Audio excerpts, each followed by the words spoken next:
Good morning, you guys. Welcome back for another great school year. This is our 2021 and 2022 school year classroom expectations presentation.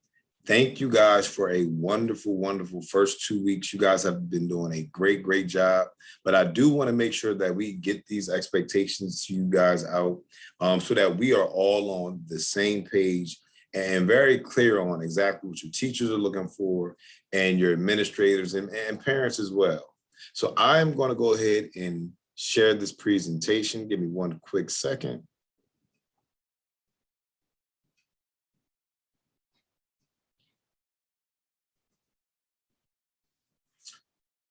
So again, welcome back. This is our 2021 and 2022 school student expectations presentation. I am Mr. Cuffy. Before we get into our presentation, right, we talked about this acronym a little bit last year, but this is your way to show your teacher that you are attentively learning while you're in class. Last year we were online. While you're in class, you want to make sure that you are slanting at all times so that when we are learning, your teacher can see exactly whose posture is correct, whose eyes are on the teacher. The first thing you're going to do is make sure you are sitting all the way up. A lot of times when we're in a cafeteria, I tell you, I need both of your feet underneath your desk. The next thing we're going to do is we're going to just lean forward just to make sure that your teacher knows that I am with you, I am leaning to you, I am listening to you. Ask questions. Later on in the presentation, you'll hear me say to be engaged, right? If you're asking questions, if you're answering questions, your teacher knows that you're engaged in the lesson. Nod and smile, right? If you show your teacher, yes, I got that answer. Yes, I understand that, right? That helps your teacher while they're doing their assessments of the class and just seeing who's tracking and who's understanding what's going on. And then the last one for the T, track the speaker, right? The easiest way to show that I'm paying attention and I'm following directions is just making sure I'm looking at the speaker, looking your teachers in the eye just to know that, hey, I am tracking you and I'm not worried about what's going on over there. So just like last year, all of our students are learning to soar, right?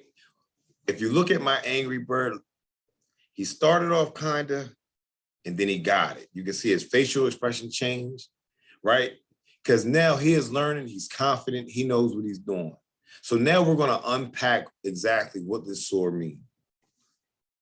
So the S, right? We need everyone to be safe. That is our priority, to get you guys here safe and get you guys back home safe. The way that we're encompassing safe, we need everyone to use kind words and gestures. We need everyone wearing the appropriate clothing, using your full name in class, not your nickname, not what your friends outside call you. We need you using your full name. And one that is extremely huge, especially while all of this is going on, we need everyone in mask each and every day. And I know you guys see me not in my mask today. My mask is right here, but I'm in the office and I wanted you guys to be able to clearly hear me in my presentation. But I do have my mask right here just in case anybody pops in my office. While we are in the building, it is imperative that everybody's germs are not being spread because we are wearing our masks. We're keeping our hands to ourselves. The O stands for organizing. You guys all have been doing a great job at this. You guys are bringing your devices. You guys are bringing your devices charged. And that's all that goes with being prepared on time. I thank you, parents. Thank you to all of you guys. I know that you guys got to get yourself dressed in the morning, but you guys are getting here on time so that we can start on time. Food. Right? You guys do morning meeting nails after your breakfast. So it's important that you guys are coming in on time, finishing up your breakfast so that your teachers can promptly start your morning meeting. Another thing, having all of your materials for class just helps the whole process in the morning go a lot smoother. And then we talked about S.L.A.N.T. While you are learning, We need all students sitting up, listening, answering, asking questions, nodding and tracking the speaker. Accountable. Now, this is a huge one because this directly has to do with your learning, right? It is your job to learn. It is your teacher's job to make sure they're doing their best, preparing lessons and teaching you guys. But your parents send you to school to learn, right? So being accountable for your learning means I will ask and answer questions. I will complete assignments on time. I will be engaged and attentive throughout the day, right? Whether it's math class, whether it's music class, whether it's library, whether it's reading specials, whatever it is, I am engaged, meaning I am asking, answering questions. I'm helping my friends when it's time, and I'm attentive. While the teacher is speaking, my eyes are with the teacher. And this one at the bottom is huge. I will try my best. Because really, at the end of the day, that's all we can do. We can come in here and give it 110% each and every day. Our next letter in SOAR is R, which stands for respectful.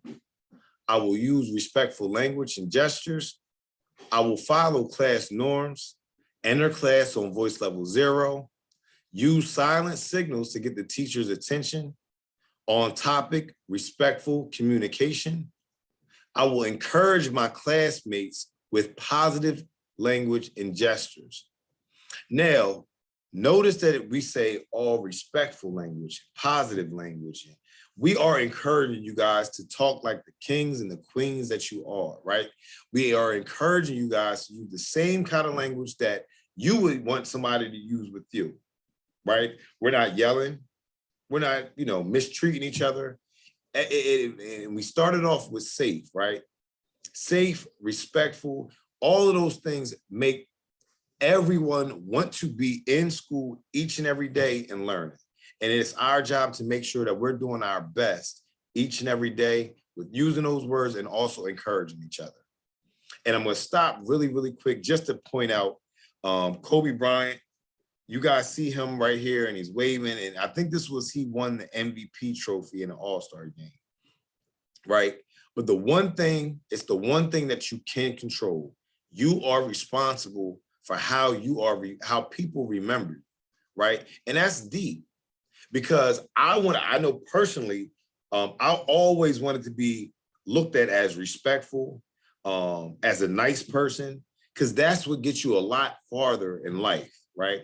People who come off as mean at times, you're going to remember that. You're going to remember somebody being mean to you. You're going to remember somebody being nice to you. It's up to us to pick how somebody remembers us. Now, the code of conduct, everybody should have gotten a code of conduct book. Mine looks a little bit bigger, but it's important that everybody signs and returns that you got the code of conduct book.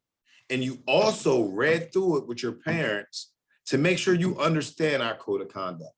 So our code of conduct kind of just outlined exactly the behaviors, the attendance, and also our uniform policy for all of our families to understand.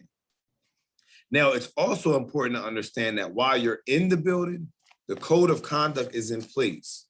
Also, when you're outside of the building, when you're at a school event, a sporting event, the code of conduct is still in place, okay? So different behaviors, and I know you guys have been, if you've heard us talking, we've talked a lot about restorative practices and understanding that we need you guys in class, we need everyone feeling safe, but when things do happen, it is important that you guys can communicate with us so that we can also teach you guys how to settle disputes, and settle differences with your friends, all right? The BSD Code of Conduct shares district mission, and also outlines the district expectations, again, around attendance, behavior, and consequences, and also our new relaxed uniform policy. Attendance. Now, this is a very, very important one. And you guys, like I said, you guys have been doing a great job. attendance, our school day starts every day at 8:40. So that means each grade level should be lined up at the front doors, I'm sorry, at the front door to your entrance at 8:40. Doors will not open until 8:40. And at that time, at 8:40, we bring you guys in. You guys walk to your classrooms. You guys get your breakfast, and you guys go in and have a seat, eat your breakfast, and get ready for morning meeting to begin. Now, if you arrive after 8:50, you are going to be marked tardy. Okay. So again, 8:40, doors open. 8:50, we need everybody in class and seated. Students must be engaged in class sessions to receive full class participation credit. Now, what does that mean? I'm in class, my head's down. I don't want to answer any questions. I just want to be left alone. Now, if you feel under the weather that day, raise your hand and ask to go to the nurse, right? If you started off the day a little sad, in a bad mood, talk to your teachers. But the only way your teachers can give you credit for being in class and participating is, again, this word that we talked about, is you being engaged in your lessons throughout the day. Z.E.R.N. Now, this goes back to one of our challenges from last year, and I know you guys heard your teachers talking about it this year, and we're going to start getting some incentives and even just some structure around exactly what happens after my 4 lessons. But you guys did an amazing job last year. Your teachers spoke and spoke and spoke about how great you guys are doing now. But our school-wide Z.E.R.N. challenge is to make sure we are all completing a minimum of 4 assignments per week. And I wish I had one of my 5th graders in here, because we had a multiple amount of their new 5th graders, but they were in 4th grade last year. Students who were getting 10 and 12 assignments done per week. So again, our challenge is for 4, but we want you guys to get as many done as you can. A quick emotion check-in, right? Now, you guys all do morning meeting, right? And we also, in the morning, I know myself, I'm out there giving everybody a pound and just checking in with you guys. How you doing today? Is everything all right? Did you have a good night? Did you have a good weekend? Right? That's a quick check-in, right? And I kind of spoke a little bit earlier. Sometimes we don't wake up on the side of the bed. On the good side of the bed. I don't, my son doesn't, and sometimes you guys don't, right? It is important to say, today I'm a little sleepy. Today, I got in a little trouble today. I was moving this kind of slow. So that kind of, slowed me down this morning, got me knocked off. But, right, this is your chance to let somebody know, hey, I'm kind of not feeling too great. How can you help me? Or I'm not feeling too great. Can I just get a little bit of time to myself? And then I'm ready to jump in and work. But an emotional check-in is a perfect time to tell any adult, whether it's the person at the front door or your teacher once you walk into the class. Let an adult know exactly how you're feeling. I'm gonna just go ahead and quickly read through our 5 quick emotional check-ins, and these you can actually do with yourself. Pause. Our P stands for pause, take a breath, and just take a quick moment just to collect yourself. A, ask yourself how you're feeling. S, say that emotion word out loud or even write it on paper. If I am feeling happy today, I can write it down. And you know what? That is my reminder. I am going to be happy all day, right? Now, if my word is sad, right? If you're sad, we definitely want to be able to help you. So that might be an easy way for you to just show your teacher without even speaking, this is how I'm feeling today. Today I came in a little sad. And now that gives your teacher a chance to be able to come in and give you a talk and try to help you out with however you're feeling. The next one, think about your feelings, sit with them, and kind of let them be for a minute, right? If you were upset about, let's say, Your mom got on you because you were moving a little bit too slow. If I sit with that and kind of think about it, right, I'm a little bit upset, but mom was right.